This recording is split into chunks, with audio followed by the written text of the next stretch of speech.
সরস্বতী পুজোর দুপুরে বেশিরভাগ বাঙালি বাড়িতে খিচুড়ি আর তার সাথে বাঁধাকপি কিংবা লাবড়া এবং বেগুনি চাটনি খাবার চল অবশ্যই থাকে। আমাদের বাড়িতেও তাই ছিল। উনুন টেস্ট অফ বেঙ্গলে আজ আপনাদের জন্য থাকছে সরস্বতী পুজোর স্পেশাল খিচুড়ি রান্না। খিচুড়ির স্বাদ বাড়ানোর জন্য আমি নিয়েছি শীতের বেশ কিছু সবজি। এই সবজিগুলো প্রথমেই তাই আমি ভালো করে কেটে নিয়ে ধুয়ে নিচ্ছি। যখন আমরা স্কুলে পড়াশুনো করতাম তখন অঞ্জলি দিয়ে ফিরে বাড়িতে মায়ের হাতের রান্না করা এই খিচুড়ি খেতাম, আর আমাদের মায়েদের সারাটা দিন রান্নাঘরে কেটে যেত। কিন্তু যখন আমরা এখন সংসার করছি তখন সারাটা দিন আমাদের তো রান্নাঘরে কাটাতে কারোরই ভালো লাগে না। আমাদেরও তো একটু ঘুরে বেড়াতে ইচ্ছে করে, বা অনেক মায়েদের বাচ্চাদের রেডি করানোর জন্য হাতে অনেকটা সময় রাখতে হয়, সেক্ষেত্রে রান্না করাটা মুশকিল হয়ে যায়। তাই বলে কি রান্না করব না? যারা আমার মতন বাড়ির খাবার খেতে পছন্দ করেন এবং বাড়ির মানুষজনদের জন্য বাড়িতেই রান্না করতে পছন্দ করেন, তাদের জন্য থাকছে আজকের রেসিপিটা। কারণ আজ আমি খুব কম সময়ে প্রেসার কুকারে রান্না করে নেব। তবে যারা হাঁড়িতে রান্না করবেন একই পদ্ধতিতেই কিন্তু করে নিতে পারবেন, শুধু পাত্রটা আলাদা থাকবে। সব সবজিগুলো কাটা বাছা হয়ে গেছে। ওইদিকে ইন্ডাকশনে আমি কড়াইটা গরম করছি, আর এখানে 500 গ্রাম গোবিন্দভোগ চাল আমি ভালো করে ধুয়ে জল ঝরিয়ে নিচ্ছি।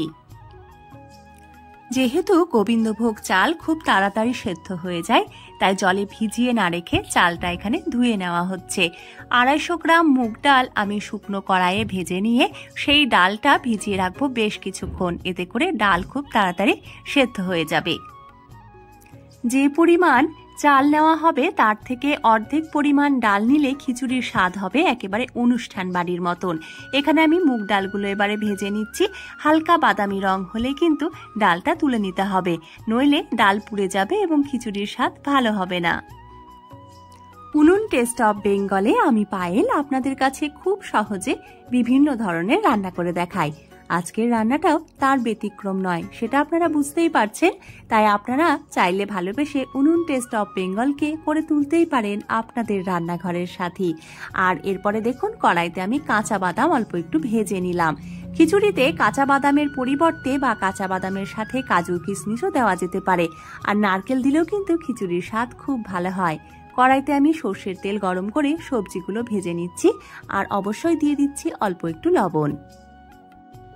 খিচুড়ির সাথে সাথে আপনারা যদি লাবড়া, বেগুনি কিংবা চাটনির রেসিপি দেখতে চান তাহলে ডেসক্রিপশন বক্সে গিয়ে ভিডিও লিঙ্কগুলো অবশ্যই আপনারা চেক করতে পারেন। যেহেতু প্রেসার কুকারে রান্না করছি তাই সবজিগুলো খুব নরম করে ভাজবো না। সবজি হালকা ভাজা হলেই ফোড়নে দিলাম গোটা জিরে, তেজপাতা এবং শুকনো লঙ্কা। এই ফোড়ন থেকে সুন্দর গন্ধ বেরোলেই আমি দিয়ে দেব কাঁচা লঙ্কা এবং আদা বাটা। তার সাথে দিয়ে দেব জিরে গুঁড়ো, কাশ্মীরি লঙ্কার গুঁড়ো। তার সাথে অবশ্যই দিয়ে দিতে হবে 1 টেবিল চামচ হলুদ এবং ভেজে রাখা কাঁচা বাদাম। এবারে এই সবজিগুলো মশলার সাথে কষিয়ে নেব 1 থেকে 1.5 মিনিট, এবং তারপরে দিয়ে দেব আমি জল ঝরিয়ে রাখা চাল এবং জলে ভিজিয়ে রাখা ডাল।